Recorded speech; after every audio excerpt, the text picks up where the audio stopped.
और ये बात पक्की है कि बच्चों को सिर्फ उनकी माँ ही पाल सकती है, उनकी माँ।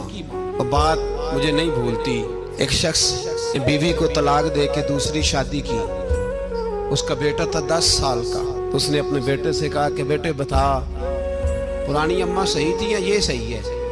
उसने कहा नहीं अब्बा, वो तो झूठ बड़े बोलती थी, ये सही है। वो झूठी थी, वो झूठ बड़े बोलती थी मेरी सगी अम्मा, ये सच बोलती है। उसने कहा वो कैसे?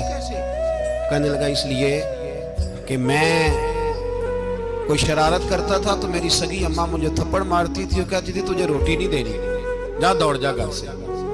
तो मैं दौड़ जाता था तो झूठ बोलती थी नहीं देनी, फिर आधे घंटे के बाद मुझे ढूंढने लग जाती थी, ढूंढ के लाती थी, फिर मेरी मिन्नत करती थी, फिर मुझे कहती थी ना मुझे सताया कर, फिर मेरा माथा चूमती थी, फिर मेरी मर्जी का खाना बना के देती थी, फिर मेरे मुंह में लुकमे डालती। झूठी थी, पहले कहती है नहीं देनी, फिर पीछे भागती है। ये सच्ची है, मैं शरारत करता हूं तो थप्पड़ मार के निकालती है, फिर मैं मिन्नतें करता हूं पर रोटी नहीं देती, पैर पकड़ता हूं नहीं देती, सच बोलती है, अपनी बात पे डट जाती है। ओ भाई, बच्चे उसकी माँ ही पाल सकती है।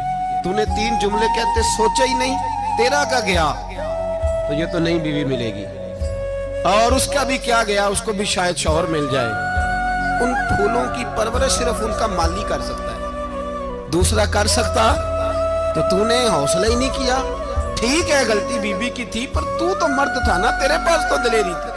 फटाफटी 3 तलाक के जुमले कह दिए। और मेरे रसूल पाक अलैहिस्सलाम ने फरमाया जायज काम बड़े हैं, पर तलाक जायज तो है, पर मेरे रब को पसंद नहीं, अल्लाह को पसंद।